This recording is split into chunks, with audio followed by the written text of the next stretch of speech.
Salut à toi. Alors aujourd'hui, on va voir le shuffle. Alors qu'est-ce que le shuffle? D'où ça vient?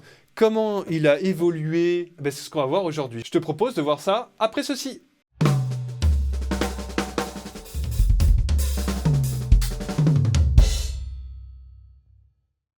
Alors qu'est-ce que le shuffle d'abord? On va essayer de voir ça ensemble. Alors le shuffle, tu pars de croches régulières. 1 et 2 et 3 et 4 et 1 et 2 et 3 et 4. Et tu imagines que le et, tu le retardes. Au lieu d'avoir 1 et 2 et 3, tu vas avoir 1 et 2 et 3 et 4 et 1 et 2 et 3 et 4. Alors c'est plus vraiment un et, mais peu importe, là c'est vraiment pour expliquer la chose. Mais comment on l'intellectualise? Eh bien, on va penser trioler 1, 2, 3, 1, 2, 3, 1, 2, 3, 1, 2, 3, mais dont on va enlever la deuxième. C'est-à-dire qu'on va avoir 1, 2, 3, 1, 2, 3, 1, 2, 3, 1, 2, 3, 1. Voilà comment on joue un shuffle. On va accentuer plus le premier temps. 1, 2, on va pas jouer le 2. Et le 3, ça va être un petit coup. 1, 2, 3, 1, 2, 3, 1, 2, 3, 1, 2, 3, 1, 2, 3, 1, 2, 3, 1, 2, 3. Voilà. Donc c'est très important de comprendre la grille pour ensuite pouvoir jouer au feeling. C'est-à-dire que le shuffle, là, je te l'intellectualise juste pour te l'expliquer, mais dans la pratique, tu vas pouvoir resserrer les coups ou au contraire, desserrer un peu le shuffle. Ça, c'est toi qui verras. Alors, avant de l'appliquer à la batterie et de te montrer des plans de shuffle, directement appliqués au Charlie grosse caisse claire, je te propose un petit historique. Alors, on ne connaît pas vraiment exactement l'origine du shuffle parce qu'il pourrait venir d'il y a très très très longtemps. Et je ne suis pas ethnomusicologue ni spécialiste de l'histoire de la musique en général, donc je ne pourrais pas te faire un cours là-dessus. Mais ce qui est sûr, c'est que le shuffle s'est démocratisé au cours du XXe siècle. Il a été intégré dans les styles comme le blues, le jazz, le rock notamment. Et il pourrait provenir de justement du berceau du blues, mais peut-être même d'avant, dans des rythmes africains notamment. Donc, parmi les batteurs, il y a quelques noms à absolument citer, j'allais dire, c'est Bernard Purdie, un batteur qui est né en 1939 et qui a joué notamment pour des artistes comme Quincy Jones, Herbie Hancock ou encore James Brown. Et en fait, il a joué notamment ce qu'on appelle le halftime shuffle et le Purdie shuffle. Qu'est-ce que ça veut dire halftime? Eh bien, c'est qu'au lieu d'avoir la caisse claire sur le 2 et le 4, c'est-à-dire 1, 2, 3, 4, on va avoir une caisse claire principale, en tout cas, uniquement sur le 3. 1, 2, 3, 4, 1, 2, 3, 4. Et autour de ça, on va jouer un shuffle. Ti, ti, ti, ta, ti, ti, ti, ti, ti, ta. On va mettre une grosse caisse quand même sur le premier temps, et ça donne ceci.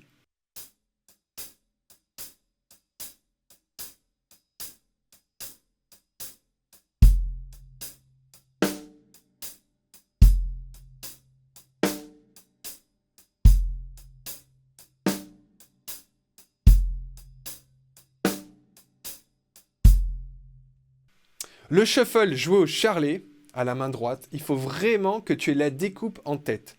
Tu vas jouer 1, 2, 3, 1, 2, 3, 1. Et on va utiliser en quelque sorte la technique Moller. La technique Moller qui consiste vraiment à lever le poignet comme ça, comme s'il y avait un petit fil qui tirait. Donc en fait, tu donnes un coup principal sur le 1, le 2 n'est pas joué, et le 3, tu remontes. Et tu as un petit coup en remontant. Ça donne ça.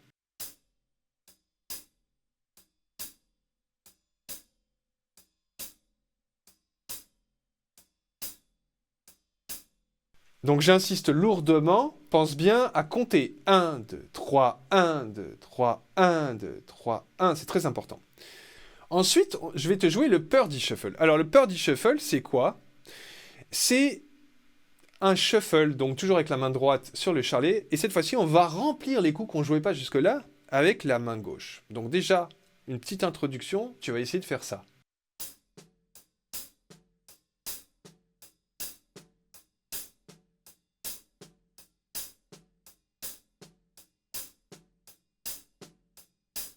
Alors la difficulté, ça va être de mettre une caisse claire principale sur le troisième temps. Pourquoi? Parce que la main gauche est déjà occupée à jouer les ghost notes et qu'à un moment donné, elle va jouer consécutivement une ghost note et la caisse claire principale qui va être accompagnée d'un charlet. Et ensuite, tu mettras ta grosse caisse sur le premier temps.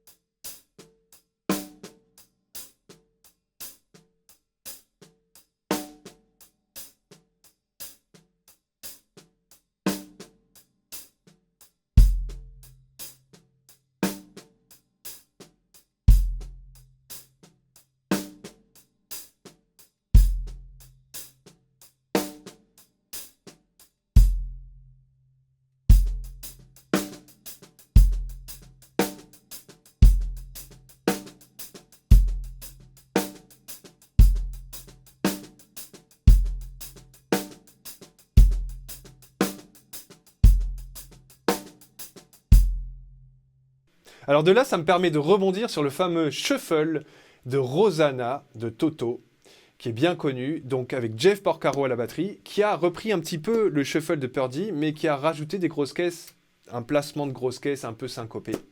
Et ça donne ceci si je te le joue lentement.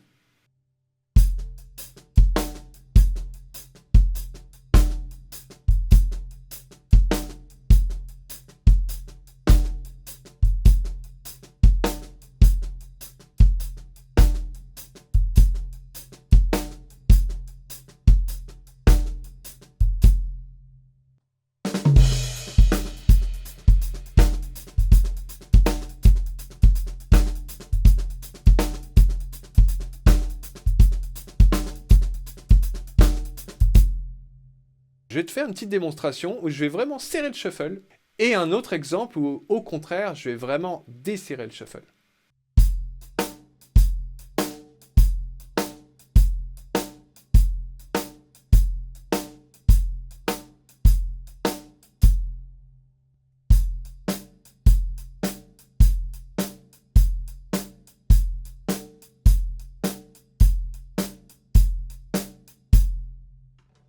Dans un cas comme dans l'autre, c'est un peu limite, c'est un peu bancal, quoi, ou c'est, voilà. Dans le deuxième cas, par exemple, on a vraiment l'impression que je joue un binaire, mais pas régulier, quoi. Bon. Donc, peut-être pas aller aux extrêmes, mais après c'est toi qui vois. Mais en tout cas, tu as tout un panel de nuances que tu peux faire à ce niveau-là, et c'est très important. Mais d'abord, il me paraît très important d'intellectualiser sur la grille. C'est un petit peu comme le shabada, le swing en jazz.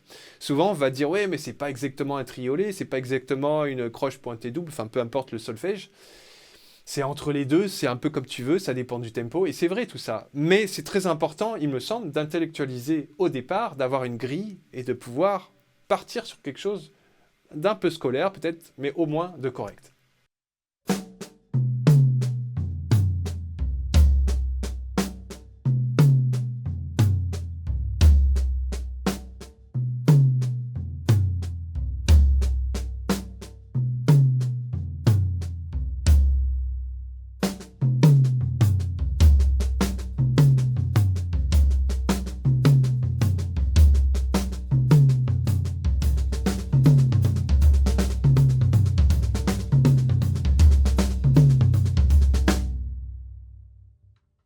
Voilà, écoute, j'espère que je t'ai donné quelques clés sur le shuffle.